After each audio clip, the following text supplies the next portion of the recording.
Oui, ça revient un peu à ce que je disais tout à l'heure, c'est qu'effectivement, ils ont un peu de mal, certains, à prendre certains prendre des décisions. C'est leur donner peut-être au début des rôles minimums, avec des autorités minimum, et puis avec le temps, je pense les accompagner. Enfin, ça, c'est ma réponse. Oui, juste une précision pour le coup qui était avant que je pratique l'holacratie, qui est une question.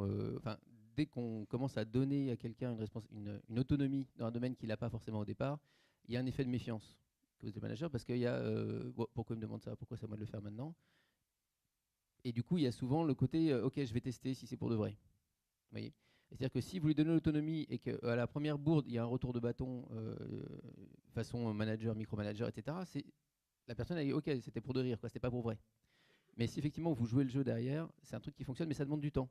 À la fois, je pense que c'est un peu ce que tu décrivais, c'est à la fois du parle manager de se dire ok, bah, je vais lâcher un peu de bride là-dessus, et à la fois de la personne qui reçoit ça de se dire est-ce que c'est vraiment pour de vrai, est-ce qu'il est sérieux là-dedans, ou est-ce que voilà, donc je vais tester un peu.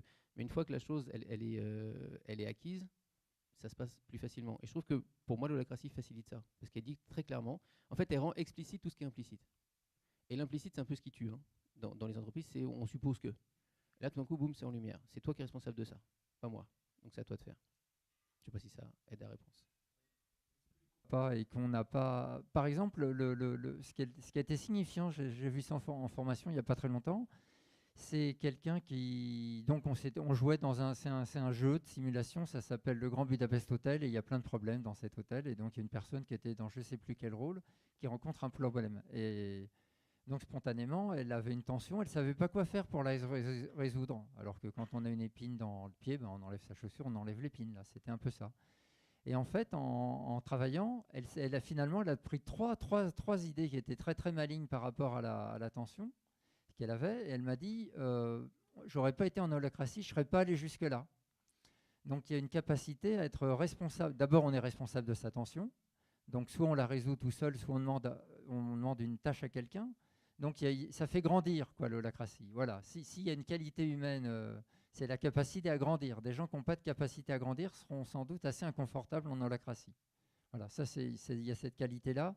Il y a l'humilité, il y a accepter l'inconfort. Je dirais qu'il y a trois choses. Xavier, tu confirmes?